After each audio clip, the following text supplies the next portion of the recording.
ใส่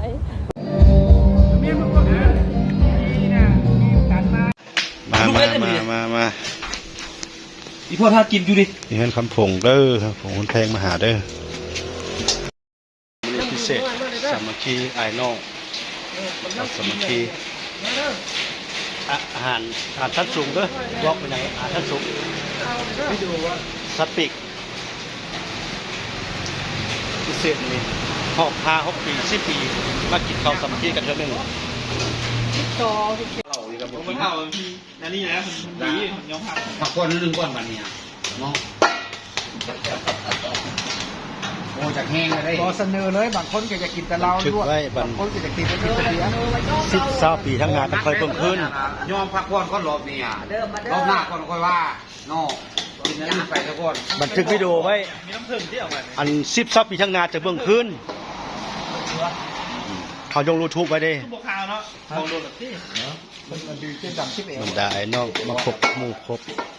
ดอง ปีหน้าเยอะ เจ้าของเฮือนก็บ่ธรรมดาถูกทับกระดูกน้ำตอนทับแขกไอ้น้องมาเยือนเฮือน โอ้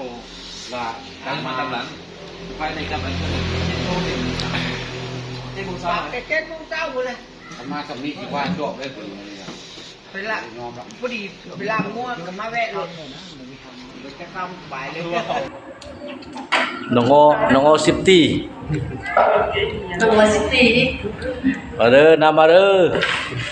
ผู้บ่าวผู้สาวใหม่ กำลังช้างหนังดิช้างกำลังเพิ่ม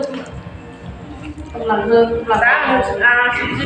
พิ่มผู้ที่สุข สาวต้องสาว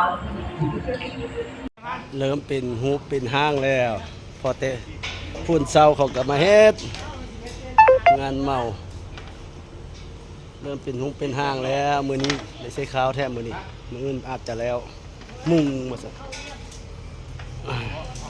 โอกาสดีได้วันนี้ได้โอ้ผู้วันมาเด้อผู้เด้อมาอยากได้มา10 ปีซีซั่นบ่เคยมาจากเทื่อนี่น่ะโอ้โหเด็กกินมื้อบ่ได้จังมายามมื้อนี้เด้มันก็กินปลาเพิ่นขอบใจเด้อมาเล่นนำ